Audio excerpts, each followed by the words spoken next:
like, 4 seconds strong as shit, and then relax. And there was this visualization of climbing down into the dark.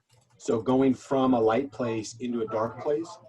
And the dark place is not a sad place. The dark place is a place of complete relaxation. And so like the thing goes like this, like strengthen tight every muscle in your body, and then relax every muscle in your body. And then literally piece by piece, starting with your toes to your ankles, to your calves, to your knees, to your quads, to your hamstrings, relax everything so you turn to jelly. So like the relaxation process is usually like 3 to 5 minutes. And so at the end of that, like my breathing is usually like 2 to 4 breaths per minute. My fucking body is jelly, and there's this visualization like you feel like you're being tugged into the bed.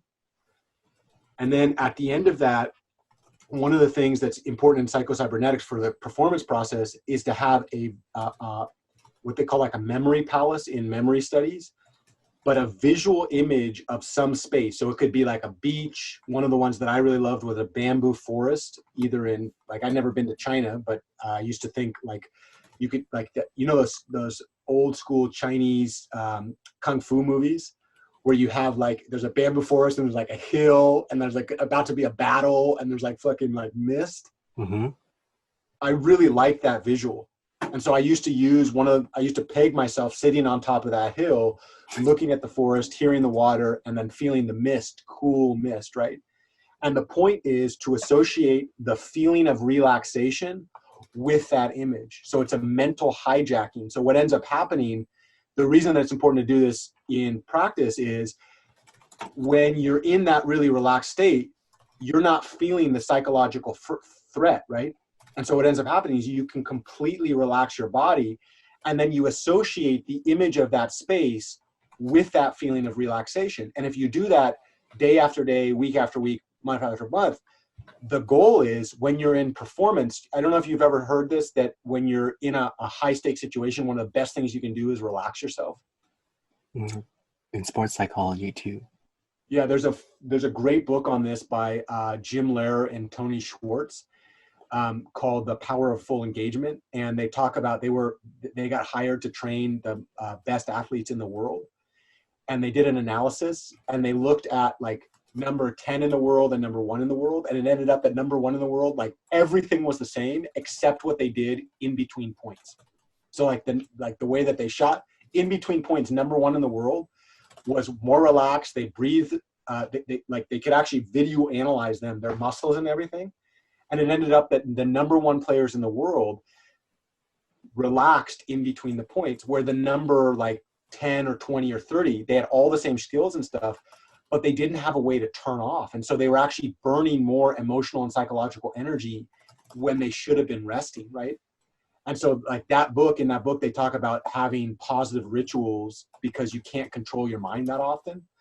But the point of the cybernetics was that my dad used in his training was when his teammates, when the people on his team were super stressed about like, I have to fucking win this point. So let's say that the other person is about to win the match and you have 1 point, you fucking win the point, you stay in the game. If you lose the point, you lose it, right? And it's a championship game. So what my dad realized was if my students don't have control of their own mind, they're fucked. And so he spent the entire, like, if they trained for 9 months of the year, their season was only 3 months, and then they had 1 championship game. For the 6 months that they trained, they did psychocybernetics every single day. And then they did it during the season, et cetera. And then they would get in the fucking crazy ass, like, championship game. And they actually won the championships a few times. I have a lot to say about the stories that guy has told about his tennis team. Like, you remember Chan, what was his name? Michael Chang? Yeah. It's fucking old tennis stuff. You don't have to worry about that. The point of the matter, though, is like at that point, what my dad would do when the students were like fucking crazy scared and everything, he'd be like, go to your space. Like I don't remember the words he would use, but like go to that hill. So in the middle of a fucking match, they're about to lose, and his students would be able to, in their mind, relax their entire body just by looking at that image of that space that they associated with that relaxed state. And then once they were relaxed, once they had stopped the hijack, he would give them like 1 or 2 sentences about what they needed to do, and then allow them to remind themselves that they could do it. And then it ended up like he has like all these stories about literally like the match would change at that moment, and they fucking win championships, right? Because the other people were feeling the same way, but they didn't have that training.